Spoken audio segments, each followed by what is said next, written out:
আর কেঁদো না বাংলার কৃষক, ফোটাও মুখে হাসি। তোমরা দেশের আসল নায়ক, বলবে বিশ্ববাসী। বাংলাদেশের সামুদ্রিক আধা লবণাক্ত আর স্বাদুপানির মাছের প্রজাতির সংখ্যা প্রায় ৮০০, কিন্তু মাছের অতি আহরণ, চাষের জন্য প্রাকৃতিক উৎসের পোনা সংগ্রহ, বিদেশি প্রজাতির মাছ অন্তর্ভুক্তি করা, জলাশয় ভরাট, দূষণ ইত্যাদি কারণে বাংলাদেশে মাছের অনেক প্রজাতি চিরতরে হারিয়ে গেছে। অনেক প্রজাতি আজ বিলুপ্তির পথে। তবে বিগত এক যুগ ধরে সরকারি ও বেসরকারি পর্যায়ে এই মাছ চাষে ব্যাপক অগ্রগতি সাধিত হয়েছে। বাংলাদেশের অর্থনৈতিক উন্নয়নে মৎস্য সেক্টরের অবদান অত্যন্ত গুরুত্বপূর্ণ ও অনস্বীকার্য।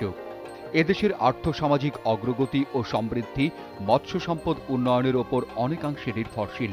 2011-12 অর্থ বছরে 32.62 লক্ষ মেট্রিক টন মাছ উৎপাদন হয়েছে, যার চলতি মূল্যমান প্রায় 40,000 কোটি টাকা। বিগত 4 বছরে মৎস্য খাতে বড় প্রবৃদ্ধি অর্জিত হয়েছে 6.22%। বাংলাদেশ অর্থনৈতিক সমীক্ষা 2012 অনুযায়ী জাতীয় জিডিপিতে মৎস্য খাতের অবদান 4.39% এবং কৃষিজ জিডিপিতে মৎস্য খাতের অবদান প্রায় 1/4 অর্থাৎ 22.76%।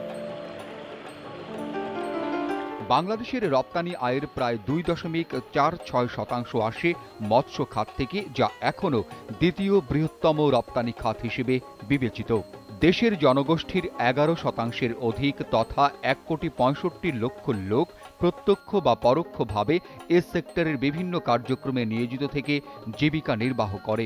বিগত 4 বছরে এ খাতে বার্ষিক অতিরিক্ত কর্মসংস্থানের সুযোগ সৃষ্টি হয়েছে প্রায় 6 লক্ষাধিক লোকের।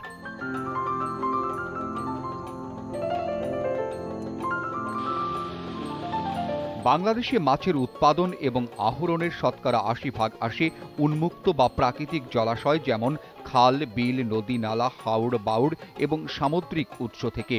আর মাত্র 20% মাছ আমরা পুকুর কিংবা অন্যান্য বদ্ধ জলাশয় থেকে চাষের মাধ্যমে পাই। এদেশের অভ্যন্তরীণ জলাশয়ের 260 প্রজাতির মাছের মধ্যে 150 প্রজাতি ছোট মাছ। প্রাকৃতিক জলাশয় থেকে আহরিত মাছের প্রাপ্যতা দিন দিন কমে আসছে, আর বাড়ছে পুকুরে চাষের মাছ। এখন পুকুরে বেশি চাষ হয় পাঙ্গাস, তেলাপিয়া, কই, শিং, মাগুর, পুঁটি, পাবদা, যে মাছগুলো আগে কেবলমাত্র প্রাকৃতিক জলাশয়ে পাওয়া যেত। এছাড়া রুই, কাতল, মৃগেল, carp, grass carp, mirror carp, cyprinus carp, silver carp ও বাটার চাষ পুকুরে আরও বেড়েছে, যেগুলো বর্তমানে প্রাকৃতিকভাবে খুব কম পাওয়া যায়। আসলে বাংলাদেশে মাছ চাষের ইতিহাস খুব বেশি দিনের নয়। বাংলাদেশে হ্যাচারিতে মাছের ডিম ফোটানো শুরু হয় স্বাধীনতা পরবর্তী সময়ে। 80-র দশকে এসে রুই, কাতল, মৃগেলের ও কার্প জাতীয় মাছের হ্যাচারি গড়ে ওঠে। আর এক্ষেত্রে বলতে হয় যশোরের সবজিবাগ হ্যাচারির মালিক মরহুম মহসিন আলী মাস্টারের কথা। মূলত তার হাত ধরেই বেসরকারিভাবে বা বাণিজ্যিকভাবে হ্যাচারিতে মাছের ডিম ফুটিয়ে রেণু উৎপাদন ও মাছ চাষের বিপ্লব শুরু হয়।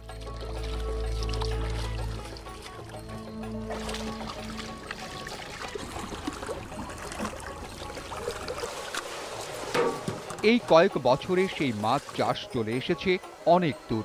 বর্তমানে দেশের 11% মানুষ এখন মাছ চাষের সাথে সরাসরি জড়িত।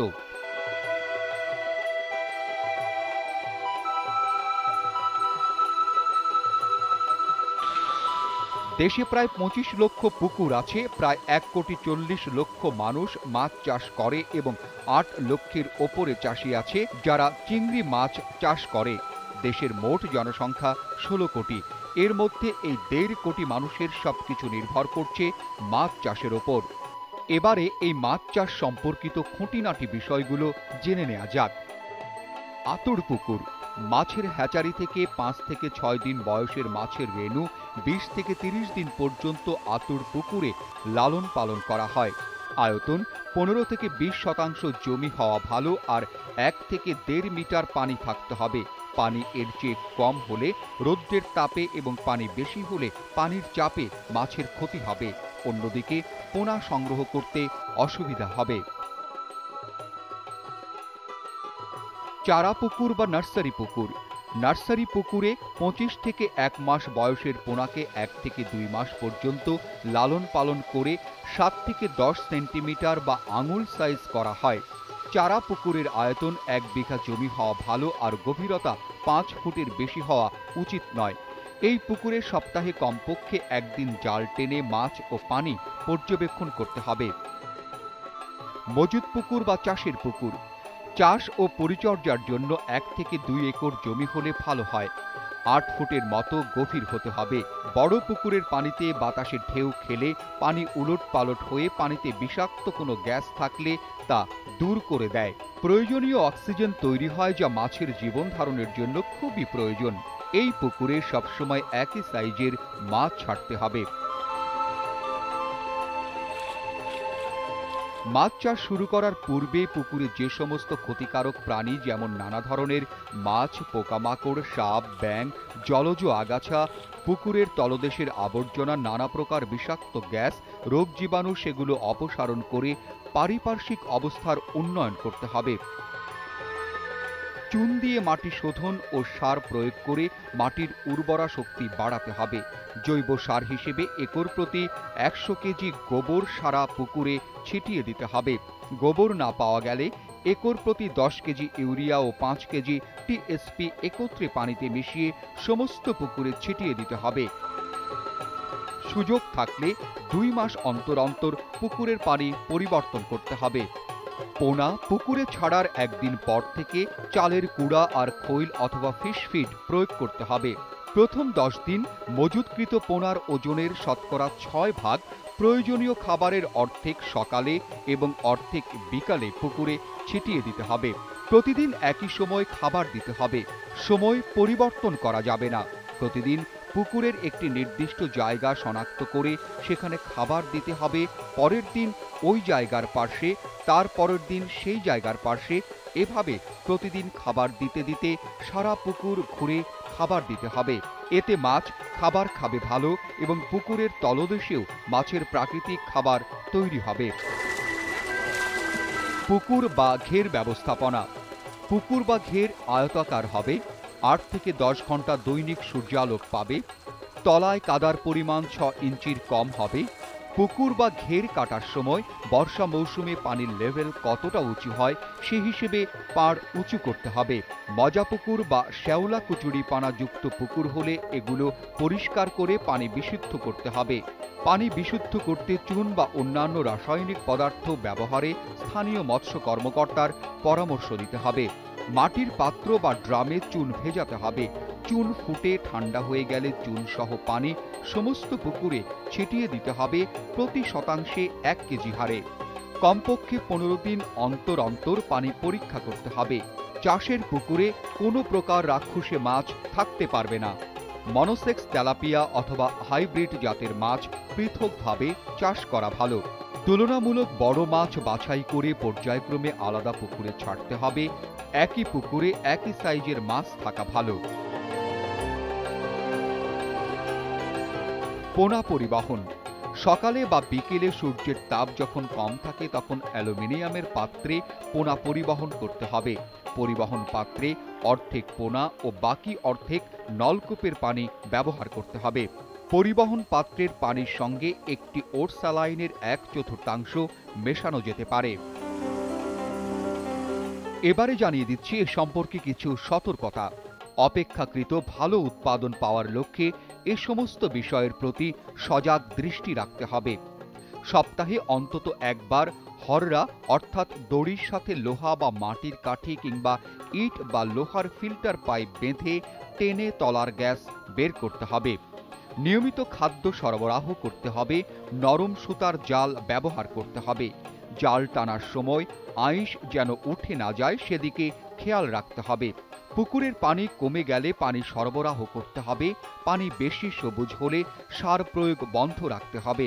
জলজ আগাছা ও ক্ষতিকর মাছ না থাকা, গাছের ছায়া পানিতে না পড়া, তলদেশে বেশি ও পচা কাদা না থাকা, আয়রনযুক্ত পানি সরবরাহ না করা, দূষিত পানি নিষ্কাশনের ব্যবস্থা থাকা, চাষের ছোটখাটো বিষয়ে পুরাতন ও অভিজ্ঞ চাষির পরামর্শ নেয়া, চাষের বিস্তারিত বিষয়ে মৎস্য সম্প্রসারণ কর্মীর পরামর্শ নেয়া। বাংলাদেশে মাছ চাষের রোগ বালাই। ছত্রাক রোগ।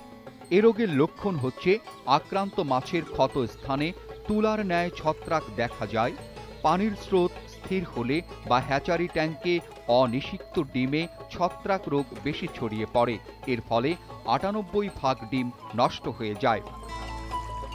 এর চিকিৎসা ও প্রতিষেধক। আক্রান্ত মাছকে ৫ ভাগ লবণ পানিতে ৩ মিনিট গোসল করাতে হবে। ক্ষত রোগ। এ রোগের লক্ষণ হল মাছের মাংসপেশিতে স্পষ্টতই ক্ষত দেখা যায়। চিকিৎসা ও প্রতিষেধক। ৭ থেকে ৮ ফুট গভীরতায় প্রতি শতাংশ জলাশয়ে ১ কেজি হারে চুন ও লবণ প্রয়োগ করলে ২ সপ্তাহের মধ্যে অবস্থার উন্নতি হবে। আগাম প্রতিকার হিসেবে আশ্বিন কার্তিক মাসে একই হারে চুন ও লবণ প্রয়োগ করলে শীতে এই রোগ দেখা দেবে না। পাখনা অথবা লেজ পচা রোগ। এ রোগের লক্ষণ হল মাছের সকল পাখনা ও লেজ আক্রান্ত হয়। চিকিৎসা ও প্রতিষেধক। ০.৫ ppm পটাশযুক্ত পানিতে আক্রান্ত মাছকে ৩ থেকে ৫ মিনিট গোসল করাতে হবে। এ সময় সার প্রয়োগ বন্ধ রাখতে হবে। সাদা দাগ রোগ। এ রোগের লক্ষণ মাছের শরীর খসখসে, পাখনা, কান ও দেহে ক্ষুদ্র ক্ষুদ্র সাদা দাগ দেখা যায়। আর এ রোগের চিকিৎসা ও প্রতিষেধক হচ্ছে ১ ppm তুতের পানিতে মাছকে গোসল অথবা ২.৫ ভাগ লবণ পানিতে মাছকে লাফিয়ে না ওঠা পর্যন্ত রাখতে হবে। পেট ফোলা রোগ। মাছের এ রোগের লক্ষণ ভারসাম্যহীনভাবে চলাচল করে ও পানির ওপর ভেসে থাকে। চিকিৎসা ও প্রতিষেধক। সিরিঞ্জ দিয়ে মাছের পেটের পানি বের করে নিতে হবে।